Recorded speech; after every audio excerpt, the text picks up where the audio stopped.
میں ان تمام پاکستانی صحافیوں بالخصوص ریاستی ایجنٹ جو ہمارے بلوچوں کے لیے نفرت اور بغض رکھتے ہیں ان سب سے کہنا چاہتی ہوں کہ وہ ہمارے کیمپ اور احتجاج میں آنے کی زحمت نہ کریں۔ اس 3 دن میں ہم نے اسلام آباد میں چند اچھے اور مخلص صحافیوں کے علاوہ اپنے لیے پاکستانی صحافیوں اور صحافیوں کی شکل میں ریاستی ایجنٹ دیکھے۔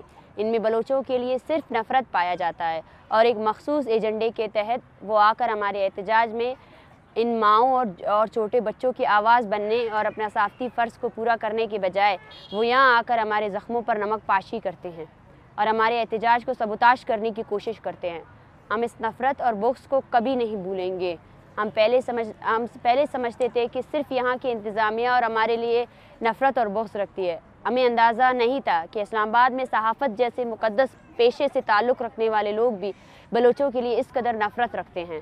ہم اس رویے اور اس نفرت کو زندگی بھر یاد رکھیں گے اور بلوچستان میں واپس جا کر اپنے لوگوں کو آپ کی نفرت اور رویے سے آگاہ کریں گے۔ اور ایک بات ہمیں اس بات کی بالکل بھی افسوس نہیں ہو رہی ہے کہ آپ لوگ بلوچوں کے ساتھ کس طرح کی نفرت کے ساتھ پیش آ رہے ہو اور کس قدر بغض رکھتے ہو، بلکہ ہمیں خوشی ہو رہی ہے کہ آپ لوگوں اپنے حقیقی چہرہ دنیا کو دکھا رہے ہو اور دنیا آپ کی اصلیت سے واقف ہو رہی ہے۔